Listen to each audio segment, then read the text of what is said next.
الله أكبر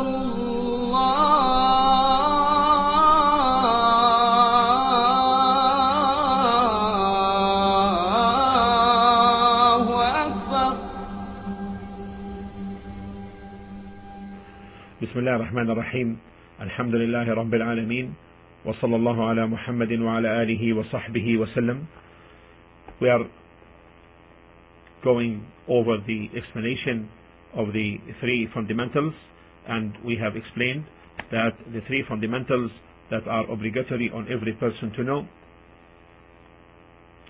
are: number one, al-ilm, the knowledge, which means knowing of Allah, of His Prophet, and the deen of Islam with evidences.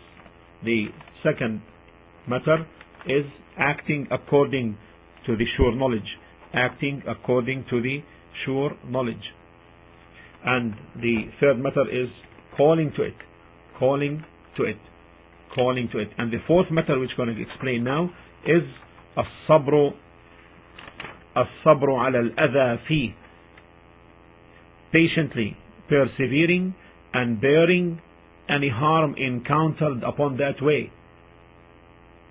Patiently persevering and bearing any harm encountered upon that way. As-sabr, as-sabr meaning patient perseverance. This is the fourth matter, being patient, persevering, because harm and hurt is expected from people. As Allah subhanahu wa ta'ala mentioned in Surah Al-An'am in chapter 6 verse 34 concerning the messengers, indicating that causing harm to those who call to good is a trait found in mankind, except for those whom Allah has guided. Alhamdulillah. قال الله تعالى: وَلَقَدْ كُذِّبَتْ رُسُلٌ مِّن قَبْلِكَ فَصَبَرُوا عَلَى مَا كُذِّبُوا وَأُوذُوا حَتَّى أَتَاهُمْ نَصْرُنَا. Verily, many messengers were denied before you, O Muhammad sallallahu alayhi wa sallam. يهديكم الله ويصلح بالكم. يهديكم الله ويصلح بالكم. But with patience they bore. يهديكم الله ويصلح بالكم. But with patience they bore the denial, and they were hurt. They were hurt till our help reached them, and none can alter the words, the decisions of Allah. Surely there has reached you the information news about the messengers before you. So therefore, it is something obligatory upon the caller to be patient, take the course of patience and perseverance regarding what he is inviting people to, the good of Islam. Why he is going to be hurt? Why it is expected that the person may be hurt? Because the caller is asking people to liberate themselves from their lusts and desires, and from the traditions of their nations and their people. And he is calling them to stick to the commands of Allah and keep away from His prohibitions. And many people don't believe in this. And that's why they resist the call. They resist it strongly. And they oppose the callers, and even fight them. Listen to what Allah subhanahu wa ta'ala said concerning the admonition of Luqman, the wise Luqman, to his son, as in Surah Luqman chapter 31 verse 17.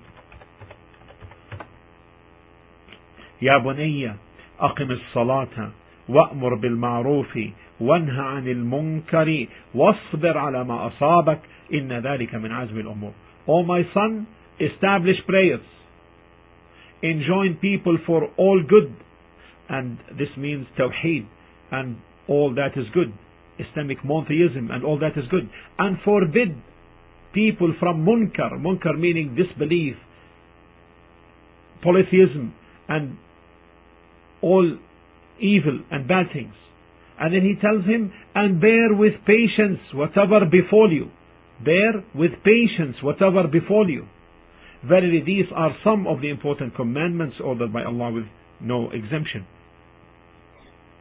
The caller to Allah, the one who invites people to Allah, should take example in the messengers, the noble messengers, whom Allah spoke about and narrated their stories to us in the Quran, and what they have faced from difficulties and hardships, and from the turning away of their people from the truth, and what they tried to inflict upon them from harm, either by saying and by actions, on long journeys sometimes. Allah Ta'ala admonishing His Prophet Muhammad sallallahu alaihi wasallam, and in this we have an example, as in Surah Al-Ahqaf chapter 35, 46, 35. قال الله تعالى: فاصبر كما صبر أولو العزم من الرسل. فاصبر كما صبر أولو العزم من الرسل. Therefore be patient, O Muhammad sallallahu alayhi wasallam, as did the messengers of a strong will, and be in no haste about them, the disbelievers. And Allah subhanahu wa ta'ala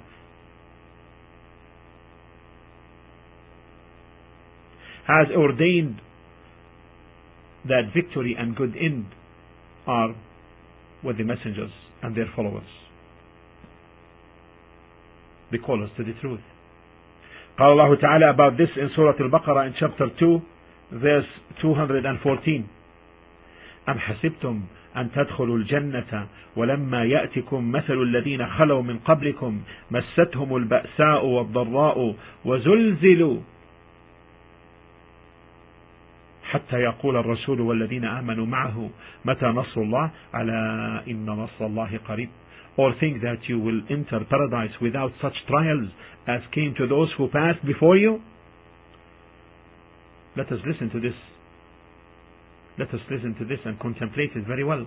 Or think that you will enter paradise without such trials as came to those who passed before you? They were afflicted with severe poverty and ailments, and were so shaken that even the messenger and those who believed along with them said, when will come the help of Allah? Yes, certainly the help of Allah is near. And the more the severe the harm becomes, the more the severe the harm becomes, the near is Allah's aid. The near is Allah's aid. And this may not necessarily occur during the lifetime of the caller. Allah may cause the people or the people's heart to accept what He called to after his death, and they can follow and adhere to that even after his death. And this is counted as being help and a grant of victory from Allah, even though it is after death. And therefore from this we learn the lesson that the caller to Allah should be patiently persevering in his call and continue upon it. Patiently persevering upon the deen of Allah, the mighty and majestic. Having patience in facing whatever harm he encounters. This is the way of Allah subhanahu wa ta'ala. In fact, Allah subhanahu wa ta'ala states in Surah Al-Furqan in 25:31,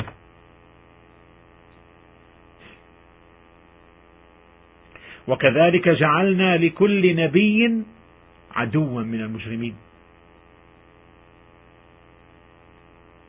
Thus have we made for every prophet an enemy amongst the Muslims. the disbelievers, the polytheists, the criminals. But sufficient is your Lord as a guide and helper. Sufficient is your Lord as a guide and helper. And the caller will expect the same, because the caller who follows the path of the Prophet is going to expect enemies standing to oppose the call to the truth, to oppose what benefits people.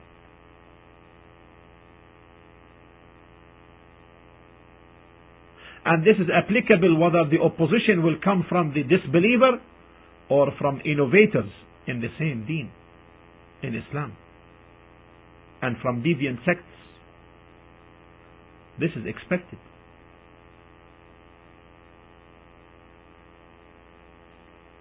Now, the author therefore mentioned this fourth important matter, and that is patient perseverance and bearing the harm which may be encountered upon the way.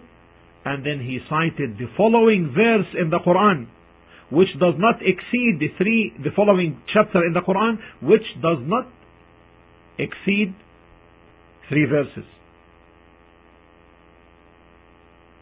And this is Surah Al-Asr, chapter 103.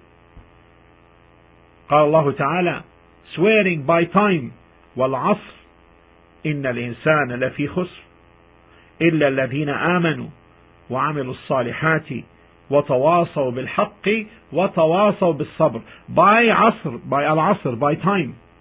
Verily man is in loss except, listen, except, what's the exception? Except those who believe in Tawheed, in Islamic monotheism, and do righteous good deeds, and recommend one another to the truth,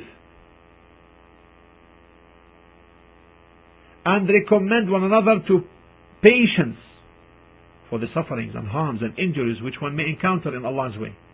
So there are here in this verse the 4 matters which the author rahimahullah mentioned in the beginning of his book. The evidences. The first one, belief and doing righteous deeds. And belief and doing righteous deeds cannot be correct unless it is based on sound knowledge, on authentic knowledge, on sure knowledge. So therefore, al-ilm, knowledge, and acting upon it, which is righteous deeds. The third is recommending, enjoining the truth, and recommend one another to the truth, to perform all that is good which Allah had ordained, and to abstain from all kinds of evil in creed and in actions. And then this is the third one. The fourth one is to be patient on all of them, patiently persevering. He said subhanahu wa ta'ala what means, and recommend one another to patience. Why? For the sufferings and the harms and the injuries which one may encounter in calling people to Allah. And Allah is swearing by time, the time where occurrences take place, occurrences of good and evil, covering every aspect of life. Allah swears by time that man is indeed in loss. Mankind is in loss except. And what is loss? Loss could be total destruction or partial destruction, because man's life is his capital. If he dies without believing in Allah and acting righteously, then he is in complete loss. And therefore this loss could be comprehensive, covering this life and the hereafter, and deserving hellfire. And the person also could be in loss regarding certain matters. And also it is known and deducted from this verse, therefore, that the loss, the complete one, is when the person is in a state of disbelief, or committing shirk, the major shirk, associating partners with Allah in worship. as Allah mentioned in Surah Al-Zumar 39 verse 65. قال الله تعالى لئن أشركت ليحبطن عملك ولتكونن من الخاسرين. And indeed it has been revealed to you, O Muhammad sallallahu alaihi wasallam, as it was revealed to those messengers before you, if you join others in worship with Allah, then surely all your deeds will be in vain, and you will certainly be among the losers. Also listen to what Allah states subhanahu wa ta'ala in Surah Al-An'am chapter 6 verse 31. قال الله تعالى قد خسر الذين كذبوا بلقاء الله. They indeed are losers who denied their meeting with Allah. They are losers.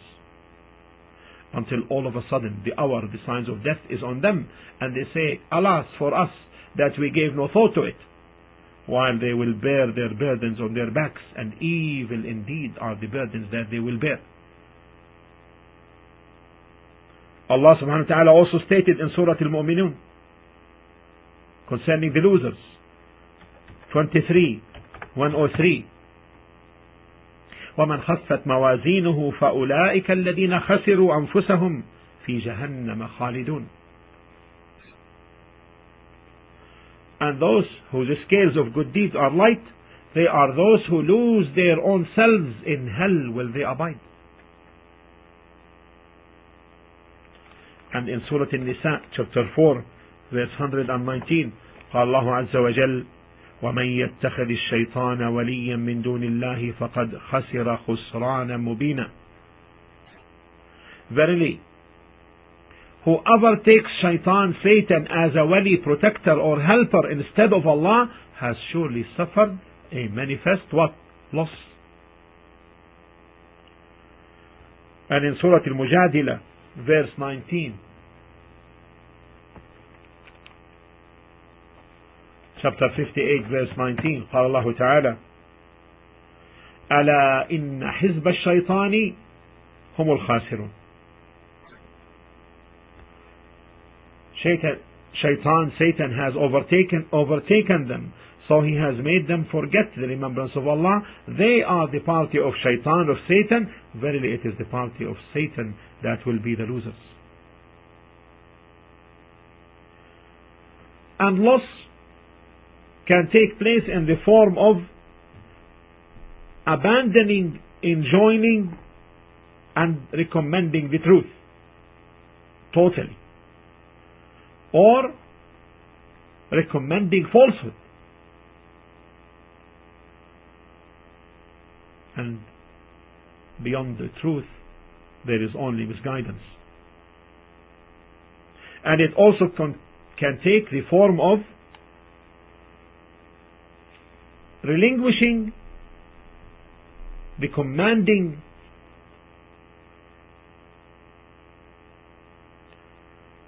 to be patient and perseverant,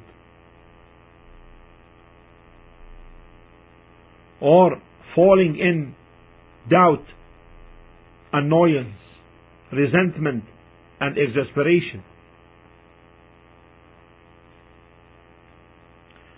Allah Ta'ala in Surah Al-Hajj 22 verse 11, وَمِنَ النَّاسِ مَنْ يَعْبُدُ اللَّهَ عَلَى حَرْفٍ فَإِنْ أَصَابَهُ خَيْرٌ اطْمَأَنَّ بِهِ وَإِنْ أَصَابَتْهُ فِتْنَةٌ انقلب على وجهه خسر الدنيا والآخرة ذلك هو الخسران المبين.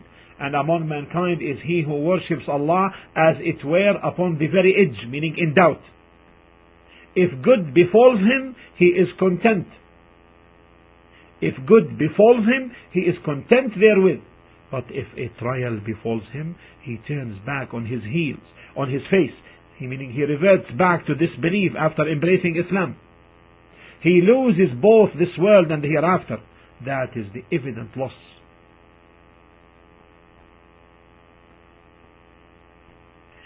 This is to tell that mankind is in loss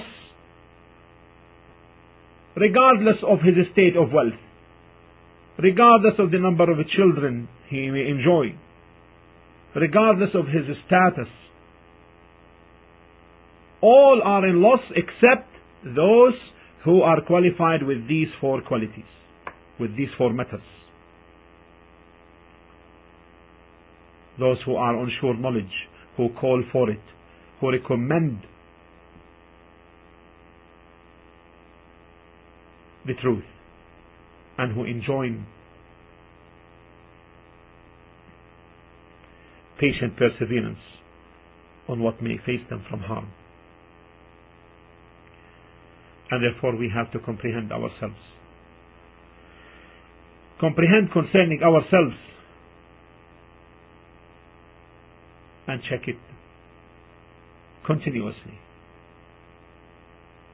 to see whether we are on this path or not. These four characteristics are true faith, Iman. Second, righteous actions. Third, enjoining one another with the truth commanded by Allah. And fourth, enjoining one another with patient perseverance. Imam Ibn al-Qayyim, may Allah's mercy be upon him, said, striving against one's own self, which is called jihadun nafs, striving against one's own self is four levels. Number one, striving upon learning the guidance and the true religion, which is such that there can be no success or bliss for the soul in this life or in the hereafter except through this, the true deen, the true religion. Second, that he strives to act upon what he has learned. Strive to act upon what we learn. And this is a real challenge. We can possess the knowledge, but the question is, how much do we really ascribe to that and act accordingly? We ask Allah subhanahu wa ta'ala to assist us on this. Thirdly, that he strives to call to it and to teach it to those who don't know it. And then fourthly, that he accustoms his soul to having patience and perseverance upon the hardships involved in calling to Allah and the harm caused by the people, and he patiently bears this for Allah's sake. So Ibn al-Qayyim rahimahullah said, if a person completes these four stages, then he becomes one of the rightly guided and wise scholars and teachers, those who are known in Islam as Ar-Rabbaniyun. So Allah subhanahu wa ta'ala swears in this surah the evidence which the author took, evidence for these four methods. Surah 103, by time, that everyone from mankind is in loss, no matter how great his wealth is and how numerous his offspring are, and despite his position and status, except for those who gather these four characteristics which we have mentioned.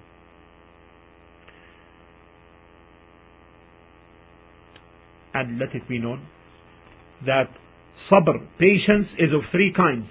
Patience is of three kinds. Number one, patience upon obedience to Allah, because to obey Allah requires patience, because the self is inclined to busy itself with all sorts of desires following it, and it's difficult therefore to carry on the acts of obedience. And that's why sabr, patience, is required. Patience upon obedience to Allah. Number one, this is the first type of sabr. The second type is patience upon avoiding that which Allah has forbidden. Patience upon avoiding, this is because of the same reason, the same nature of the self. Patience upon avoiding that which Allah has forbidden. And the third is patience with regard to the decrees of Allah, which He puts into effect. Both those which the slave have no control over at all, calamities which befalls, and also those pertaining to the harm and attacks which Allah brings about by the hands of some of the people. We can stop here inshallah ta'ala, and we continue the discussion on this subject in the next class. Alhamdulillah Rabbil Alameen, sallallahu ala Muhammadin wa ala alihi wa sahbihi wa sallam.